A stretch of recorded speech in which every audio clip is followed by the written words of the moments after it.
আসসালামু আলাইকুম সুধী দর্শক, আশা করি সবাই ভালো আছেন, সুস্থ আছেন। চলে এলাম আবারও আপনাদের মাঝে নতুন বিষয় নিয়ে। আপনাদের সবাইকে আন্তরিক শুভেচ্ছা জানিয়ে শুরু করছি বিআরবি হসপিটালস লিমিটেড আয়োজিত স্বাস্থ্য বিষয়ক ধারাবাহিক লাইভ প্রোগ্রাম স্বাস্থ্য কথায়। পুরোটা সময় জুড়ে আপনাদের সাথে রয়েছে আমি ডক্টর উন্নাজ ওয়াজি নিধি।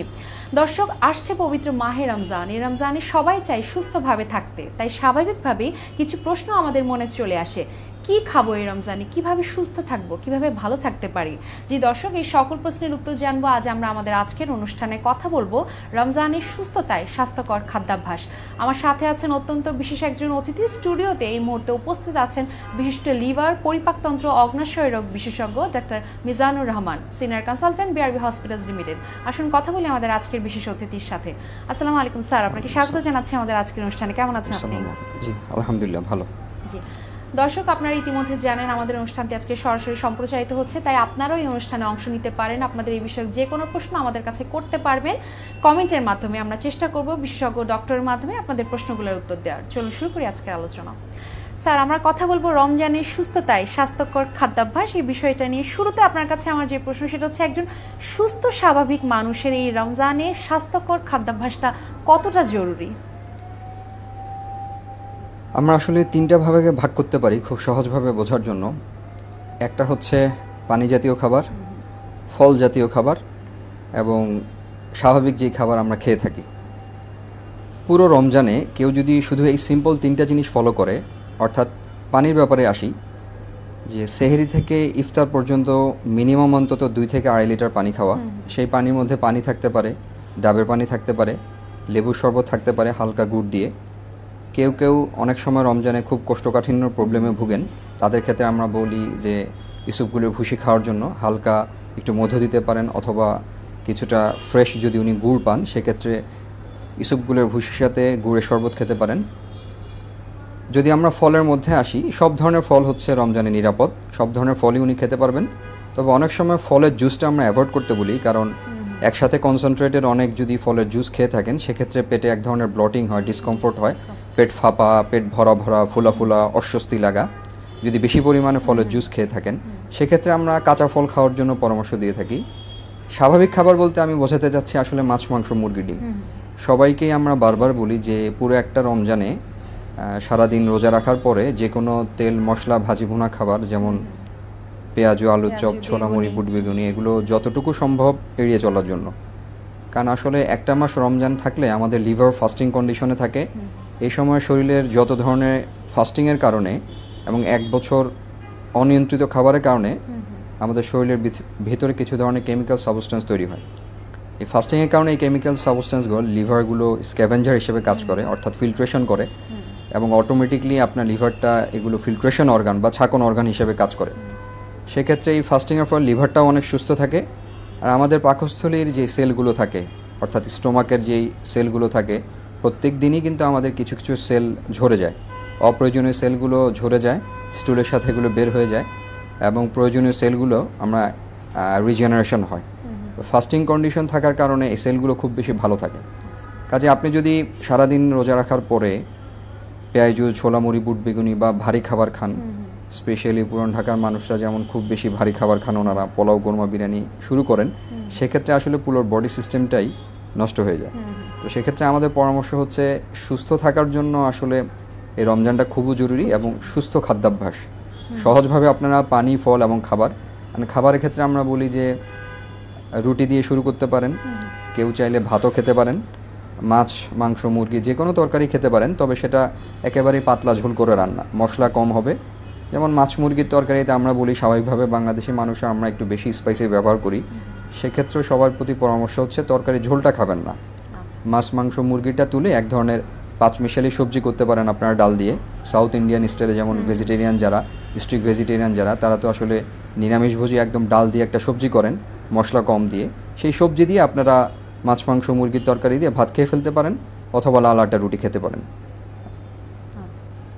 স্যার আমরা তো আজকে কথা বলছি স্বাস্থ্যকর খাদ্যাভ্যাস এটা নিয়ে, এর মাঝে দেখা যাচ্ছে আসল আলোচনা হচ্ছে আমরা পেটটাকে কিভাবে ভালো রাখতে পারি। দেখা যাচ্ছে পেটের বিভিন্ন রকমের রোগ ইতিমধ্যে আমরা জানি, যেমন হচ্ছে ফ্যাটি লিভার নিয়ে আমরা কথা বলে থাকি, আবার একটা তথাকথিত ভাষা যেমন আমার গ্যাস্ট্রিকের সমস্যা আছে এটাও অনেকে বলে থাকেন। তো শুরুতে একটু ফ্যাটি লিভার নিয়ে স্যার কথা বলি, যে ফ্যাটি লিভার যারা আক্রান্ত আছেন আমাদের রোগীরা, প্রথম প্রশ্ন তাদের থাকে আমি কি রোজা রাখতে পারবো কিনা, এটা একটা প্রশ্ন চলে আসে। বা গ্যাস্ট্রিকের রোগীরা যেহেতু গ্যাসের সমস্যা হয় অনেক বেশি, রোজা রাখতে পারবেন কিনা এ ব্যাপারে একটু স্যার, সিয়াম পালন তো আছেই, সাথে রোজার যে উপকারিতাটা এই রোগীদের ক্ষেত্রে আপনারা কিভাবে পরামর্শ দিয়ে থাকেন? দেখেন, সাধারণত তো ফ্যাটি লিভার বলেন আর পেটের গ্যাস্ট্রিকের যে কোনো সমস্যার কথাই বলেন, অটোমেটিক আপনার ফাস্টিং কন্ডিশন বা খালি পেটে থাকলে পেটের রোগও ভালো থাকে, লিভার আরও বেশি ভালো থাকে।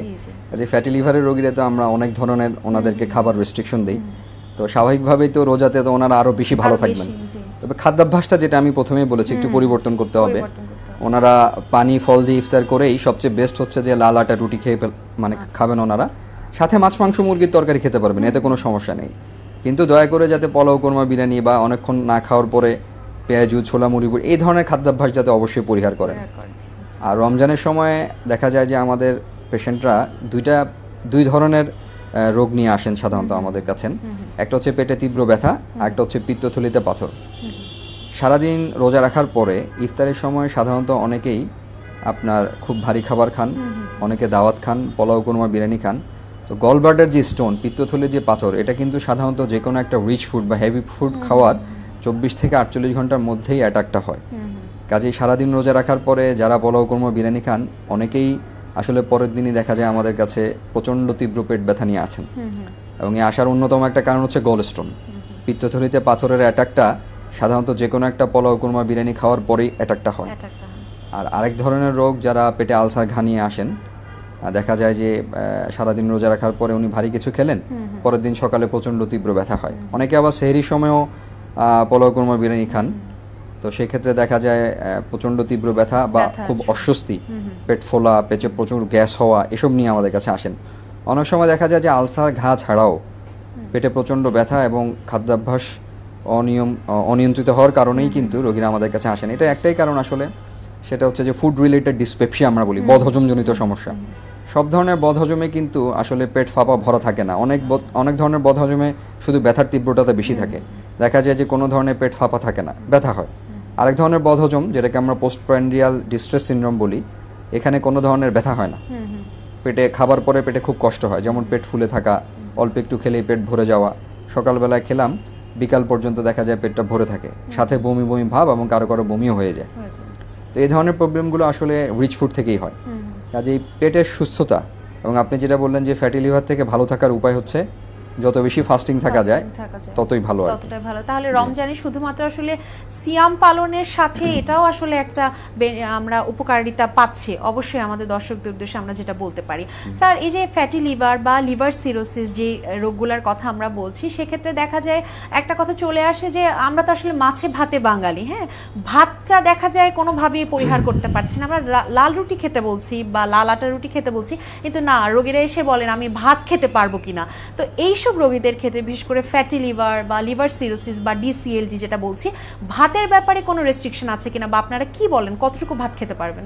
রমজানে আসলে এই ব্যাপারে আমরা খুব বেশি হার্ড অ্যান্ড ফাস্ট রুল থাকি না, কারণ হচ্ছে ফ্যাটি লিভারের রোগীরা সারা দিন তো রোজা রাখেন, সেক্ষেত্রে আমরা বলি যে আপনি অল্প পরিমাণ ভাত খেতে পারবেন সেফলি, কারণ সারাদিন প্রায় 16 থেকে 18 ঘন্টা রোজা হয়ে যায় আমাদের। সেক্ষেত্রে একদম ভাত খেতে পারবেন না, এটা যেমন আমাদের দেশের আর্থসামাজিক অবস্থা প্রেক্ষাপটে এটা সম্ভব না আসলে। সবাই লাল আটা রুটি খেতে পারেন না, যাদের পক্ষে সম্ভব তারা তো খাবেনই। ফ্রুট সালাদ খান, চিকেন সালাদ খেতে পারেন, বিভিন্ন ধরনের ফ্রুটসের আইটেম খেতে পারেন। তো এটা তো আসলে সবার পক্ষে সম্ভব হয় না। তো যাদের ক্ষেত্রে দেখা যায় ভাতের খুব অভ্যস্ত, আমরা বলি ভাতটা একটু কম খাওয়ার জন্য। মাছ মুরগি তো আসলে নিরাপদ, ইভেন গরু মাংস সেফলি খেতে পারবেন, যেমন হাড্ডির সাথে নরম মাংস যেটা। কিন্তু স্যার এক্ষেত্রে একটু বলে নিব যে অনেক রোগীদের, বিশেষ করে লিভারের রোগীদেরকে তো আপনারা এটাও বলে থাকেন যে প্রোটিন রেস্ট্রিক্টেড খাবার তারা খাবেন, সেক্ষেত্রে তারা আসলে কিভাবে রমজানে এটা পরিমাপ করবেন? ঢালাওভাবে আসলে প্রোটিন রেস্ট্রিকশন করা হয় না। লিভার সিরোসিস রোগীদের ক্ষেত্রে কিন্তু প্রোটিন রিকোয়ারমেন্ট অনেক বেশি, কখনো 1.5 গ্রাম পার কেজি পার ডে। ধরেন স্বাভাবিক একজন মানুষের ওজন যদি 60 কেজি হয়, তার কিন্তু প্রোটিন অনেক বেশি প্রয়োজন হয়। স্বাভাবিকভাবে আমরা বলি যে ডিমের সাদা অংশ 4টা থেকে 5টা খাওয়ার জন্য, মুরগির মাংস, গরুর মাংস, এগুলো স্বাভাবিকভাবেই খেতে পারবেন। গরু মাংস ক্ষেত্রে আমরা বলি স্বাভাবিক যে হাড্ডির সাথে গরু মাংস, এটাকে অ্যাভয়েড করতে বলি। সলিড যে গরু মাংসটা, ওটা ওনারা নিরাপদে খেতে পারবেন, কোনো অসুবিধা নেই, ঢালাওভাবে মানা করা হয় না। তেলের ব্যাপারে আমরা একটু রেস্ট্রিকশন থাকতে বলি, যে ভালো হচ্ছে যে অলিভ অয়েল খাওয়ার জন্য, যদি না পারা যায় ভালো খাঁটি সরিষার তেল যদি পাওয়া যায়, সরিষার তেল দিয়ে খাওয়ার জন্য। যেহেতু অনেকক্ষণ আপনার ফাস্টিং থাকা হয়, ভাত অল্প পরিমাণে খাবে, একদম খেতে পারবে ব্যাপারটা তা না, অল্প পরিমাণ ভাত খেতে পারবে। আর সবচেয়ে বেস্ট হবে লাল আটার রুটি। অবশ্যই যারা লাল আটার রুটি ব্যবস্থা করতে পারবেন, অবশ্যই লাল আটার রুটি খাবেন। বিভিন্ন ফ্রুট সালাদ করতে পারবেন, চিকেন সালাদ খেতে পারবেন। এটা হচ্ছে এক ধরনের মানুষের জন্য যাদের পক্ষে সম্ভব। আর যাদের পক্ষে সম্ভব না, তারা ভাত খেতে পারবেন, সাথে মাছ, মাংস, মুরগির তরকারি সেফলি খেতে পারবেন। অবশ্যই মশলা কম ব্যবহার করবেন, ঝাল কম ব্যবহার করবেন। স্যার, একজন দর্শক প্রশ্ন করেছেন, আলসারের রোগীরা কি রোজা রাখতে পারবেন, তিনি জানতে চেয়েছেন। যে ডেফিনেটলি আলসারের রোগীরা তো ভালো থাকবে না, আমি আগেই বলেছি যে আলসারে তো আসলে স্পেসিফিক কিছু ড্রাগস আছে, যেমন যদি সেটা ডকুমেন্টেড হয়, এন্ডোস্কোপি ছাড়া কিন্তু আলসার ডায়াগনোসিস করা যায় না। আসলে আমরা এন্ডোস্কোপি করে যদি ডকুমেন্টেড হয় যে আলসার পাওয়া যায়, সেক্ষেত্রে 14 দিনের আমাদের কিছু স্পেসিফিক অ্যান্টিবায়োটিক্স আছে, এবং অ্যান্টিবায়োটিকগুলো খাওয়ার পরে কিন্তু আলসারটা ভালো হয়ে যায়। তো এক্ষেত্রে রোগীদের ফাস্টিং কন্ডিশনে বা খালি পেটে আলসার রোগীরা আরও ভালো থাকেন। আর এটা তো আসলে দীর্ঘক্ষণ না, ইফতারের সময় তো উনি খাবার খাচ্ছেনই, আবার সেহরির সময় খাবার খাচ্ছেন, যে আলসারের রোগীরা সেফলি রোজা রাখতে পারবেন। জি, আচ্ছা দর্শক, আশা করি আপনি আপনার উত্তরটি পেয়ে গেছেন। স্যার, এই যে গ্যাস্ট্রিকের কথা বলছি, এটা তথাকথিত ভাষা, অনেকেই রোগীরা বলে থাকেন আমার গ্যাস্ট্রিকের সমস্যা আছে, আমার পেট ফুলে যায়, এই ধরনের কমপ্লেন আমাদের রোগীরা করেই থাকেন। তো তাদের আরেকটা প্রশ্ন থাকে, দুধ বা দুগ্ধ জাতীয় খাবার তারা খেতে পারবেন কিনা। অনেকে আবার বলে থাকেন এটা খেলেই দেখা যাচ্ছে আমার খুব খারাপ লাগছে, এ ব্যাপারে কি বলবেন? এটা আসলে ইন্ডিভিজুয়ালাইজড, মানে পেশেন্ট টু পেশেন্ট ভ্যারি করে, মানুষ টু মানুষ ভ্যারি করে। বাংলাদেশের মানুষদের ক্ষেত্রে সাধারণত অনেক ক্ষেত্রেই দুধ হজম হয় না। যেমন দুধ খেলেন, দুধ জাতীয় কোনো খাবার, যেমন দুধ, চা, কফি, দই, মিষ্টি, ছানা, সাগু, পায়েস, ফিন্নি, সেমাই, অর্থাৎ দুধের যে কোনো খাবার খাওয়ার পরে অনেকের যে জিনিসটা হয়, পেটে প্রচণ্ড গ্যাস হয়, নাভির চারপাশে কামড় দেয়, বারবার নরম বাথরুম হয়ে যায়, এই ধরনের সমস্যা যাদের হয়, তাদের আমরা বলি আপনারা দুধ জাতীয় খাবার খাবেন না। যদি দুধ খাওয়ার পরে এ ধরনের সমস্যা না হয়, ওনারা নিরাপদে দুধ খেতে পারবেন। তাহলে স্যার এই ব্যাপারে কোনো, এটা আসলে যার যার অভ্যাসে একেবারে ইন্ডিভিজুয়ালাইজ, প্রত্যেক মানুষের এটা ভিন্ন। তবে বাংলাদেশের মানুষের দুধ হজম না হওয়ার প্রবণতাটাই বেশি, সেক্ষেত্রে আমরা স্বাভাবিকভাবে ঢালাওভাবে সবাইকে মানা করি না। যাদের দুধ খেলে অসুবিধা হয় ওনারা দুধ খাবেন না, যাদের দুধ খেলে অসুবিধা না হয় দুধ খাবেন ইনশাআল্লাহ, কোনো অসুবিধা নেই। যে স্যার, আরেকটা প্রশ্ন আমাদের রোগীরা করে থাকেন লেবুর ব্যাপারে, গ্যাস্ট্রিকের রোগীরা তারা বলে থাকেন লেবু তো খুব উপকারী, আমি খেতে চাই কিন্তু লেবুটা খেতে পারি না, লেবু খেলে দেখা যাচ্ছে খারাপ লাগছে। আরও কিছু কিছু ফলের কথা ওনারা খেতে চান, কিন্তু দেখা যাচ্ছে খেলেই হচ্ছে ওনার, যেটা আপনি বললেন, ব্লোটিং হচ্ছে, পেট ফুলে যাচ্ছে, গ্যাসের সমস্যা হচ্ছে। এই ক্ষেত্রে আমাদের রোগীদেরকে আপনি কি পরামর্শ দিয়ে থাকেন, লেবু খেতে পারবে কিনা? প্রথমে ফলের ব্যাপারে আসি, সব ধরনের ফল কিন্তু নিরাপদ। আর আমি এটা আগেই বলেছি যে ফলের জুস অনেক সময় পেটে খুব গ্যাস করে, তো সেক্ষেত্রে হচ্ছে যে কোনো জুস যখন আপনারা প্রস্তুত করবেন, সেক্ষেত্রে চিনিটা অ্যাভয়েড করার চেষ্টা করবেন, ফ্রেশ ফলের জুসই খাবেন। তবে আরও যদি ফলের জুসের সমস্যা হয়, সাধারণত কাঁচা ফলে কোনো ধরনের পেটের সমস্যা হওয়ার কথা না। আর লেবুর ব্যাপারটা হচ্ছে একই, দেখেন অনেক যেটা করে 1 কাপ পানির মধ্যে 2-3টা লেবু একবারে ব্যবহার করেন, এটা তো আসলে ঠিক না। আপনি একটা লেবুকে কয়েক টুকরো করেন, সেই অল্প লেবু আপনি নিশ্চিন্তে খেতে পারেন। আসলে ওভার ইটিং না করলেই হয়, যদি লিমিটেড পরিমাণে খায় তাহলে কিন্তু লেবুতে কোনো সমস্যা হওয়ার কথা না। বরঞ্চ সারাদিন রোজা থাকার পরে একটু লেবু পানি, একটু ফ্রেশ গুড় দিয়ে যদি খাওয়া হয়, এতে শরীরের যেমন অনেক সতেজতা এবং সজীবতা চলে আসে, ঠিক তেমনি শরীরের জন্য এটা খুব উপকারী। তবে সেটা লিমিটেড, অবশ্যই নিয়ন্ত্রণের মধ্যে খাবেন, ওভার ইটিং কোনো কিছুই এটা উচিত না। স্যার, কিছু কিছু রোগীকে আপনারা বলে থাকেন, বিশেষ করে লিভারি রোগীদেরকে 1.5 লিটার পানি খাবেন সারাদিনে। তো যে রোগীগুলো আমার মানে রমজানে রোজা রাখছেন, তারা সেহরি বা ইফতারে আসলে পানিটাকে কিভাবে তারা পরিমাপ করে খাবে? দেখা যাচ্ছে একেবারে তো অনেক বেশি পানি অবশ্যই খেতে পারবে না, কিন্তু 1.5 লিটার পানি, কিছু কিছু রোগীদেরকে আমরা বলে থাকি না এতটুকু পানি আপনাকে খেতে হবে আপনার শরীরের জন্য, সেক্ষেত্রে আপনার পরামর্শ কি হবে, কি করবেন রোগীরা? রমজানের ক্ষেত্রে আসলে সবাই তো, এটা আপনি যে কোশ্চেনটা করেছেন সেটা হচ্ছে স্পেশালি লিভার সিরোসিস, যেটা নিয়ন্ত্রণের বাইরে, অর্থাৎ ডিকম্পেনসেটেড লিভার সিরোসিস আমরা বলি। কারণ লিভার সিরোসিস 2 ধরনের হয়, একটা নিয়ন্ত্রণের বাইরে, একটা নিয়ন্ত্রণের মধ্যে। নিয়ন্ত্রণের বাইরের পেশেন্টগুলো কিন্তু আসলে অনেক বেশি পেটে পানি চলে আসে, পায়ে পানি চলে আসে, তাদের ক্ষেত্রে আমরা ফ্লুইড রেস্ট্রিকশন রাখতে বলি, জি। অর্থাৎ পানি আপনি মেপে মেপে 1.5 লিটার খাবেন। কিন্তু যাদের সিরোসিস নিয়ন্ত্রণের মধ্যে আছে তাদেরকে আমরা ঢালাওভাবে ফ্লুইড রেস্ট্রিকশন করতে বলি না। আপনি সেফলি নিরাপদে 2 লিটার পানি উনি, অর্থাৎ ইফতার থেকে সেহরি পর্যন্ত উনি 2 লিটার পানি উনি নিরাপদেই খেতে পারবেন। নিরাপদে খেতে জি, পারবেন। নিরাপদে স্যার খেতে আপনার কাছ থেকে সব খাবার সম্পর্কে আমরা মোটামুটি একটা ধারণা পেলাম। একটু আসে মিষ্টির ব্যাপারে, অনেকেই জিজ্ঞেস করেন, হয়তো ডায়াবেটিসও আছে সাথে, জিজ্ঞেস করেন রমজানে কি আমি একটু মিষ্টি খেতে পারবো কিনা, আমার লিভারের সমস্যা আছে বা গ্যাস্ট্রিকের সমস্যা আছে, এক্ষেত্রে মিষ্টির ব্যাপারে পরামর্শ কি হবে? মানে আর্টিফিশিয়াল মিষ্টি যেগুলো, এগুলো তো আসলে স্ট্রিক্টলি অ্যাভয়েড করতে বলা হয় যে আপনি এগুলো খাবেন না। তবে গুড় দেওয়া, যদি একদম ফ্রেশ গুড়ের যদি কোনো ধরনের মিষ্টান্ন ওনারা তৈরি করতে পারেন বাসায়, সেটা উনি সেফলি নিরাপদে খেতে পারবেন। কারণ সারাদিন রোজা রাখার পরে অল্প পরিমাণ মিষ্টিতে আসলে ক্ষতিকর হয় না। আর সেকেন্ড থিং হচ্ছে যে রমজানে তো আমরা সবাইকেই বলি যে ইফতার করার পরে অথবা আপনার রাতের নামাজ যদি কেউ পড়তে পারেন তাহলে তো আসলে অটোমেটিক একটা এক্সারসাইজ হয়ে যায়। আর যদি না হয় সেক্ষেত্রে রাতে অন্তত এশার নামাজের পরে উনি কমপক্ষে 20 থেকে 25 মিনিট বিরতিহীন ঘাম ঝরানো হাঁটতে পারবেন আর কি। এতেই দেখা যায় যে অনেক সময় ডায়াবেটিসটা ভালো কন্ট্রোল হয়ে যায়। জি স্যার, আরেকটা ব্যাপার যেটা হচ্ছে এখন বাজারে আসলে অনেক রকমের কৃত্রিম যে চিনি যেগুলো পাওয়া যায়, আমাদের রোগীরা মনে করে হয়তো এটা অনেক সেফ, যেমন হচ্ছে জিরো ক্যাল বা জিরো এই ট্যাবলেটগুলো, এগুলাকে আসলে খাওয়া উচিত? দেখেন, ইন্টারন্যাশনাল এভিডেন্স অনুযায়ী যদি আমি আপ টু ডেটের রেফারেন্স দেই, এখন পর্যন্ত কোনো আর্টিফিশিয়াল সুইটনার রিকমেন্ডেড না। আচ্ছা, আমরা সবাইকে এ ধরনের আর্টিফিশিয়াল সুইটনারগুলো স্ট্রংলি অ্যাভয়েড করতে বলি যে এগুলো আপনারা না পারতে আসলে খাবেন না। তাহলে আমাদের রোগীদেরকে আমরা এটাই পরামর্শ দেব যেন এগুলো তারা না খান। স্যার, আমরা অনুষ্ঠান প্রায় শেষ পর্যায়ে চলে এসেছি, দর্শকদের উদ্দেশ্যে আপনার যদি কোনো পরামর্শ থাকে বলবেন। আসলে এক বছরে রমজানটা 1 মাসের জন্য আসে। এই 1 মাসে কেউ যদি যারা রোজা রাখতে পারেন, যদি সুস্থ খাদ্যাভ্যাস আপনারা মেনটেন করতে পারেন, যেটা আমি প্রথমে বলেছিলাম যে খাবারটাকে আপনারা 3 ভাগে ভাগ করেন, কিছু অংশ পানি, কিছু অংশ ফল এবং কিছু অংশ স্বাভাবিক খাবার। প্রোটিন অ্যাডুকুয়েট খেতে হবে, অর্থাৎ মাছ, মাংস, মুরগি, ডিম, এবং চেষ্টা করবেন তরকারির রান্নাগুলো যাতে খুব লেস স্পাইসি হয়, মশলা কম থাকে, পাতলা ঝোল করে রান্না করার চেষ্টা করেন, 5 মিশালি সবজি ডাল দিয়ে রান্না করার চেষ্টা করেন, লাল আটার রুটি খাওয়ার চেষ্টা করেন।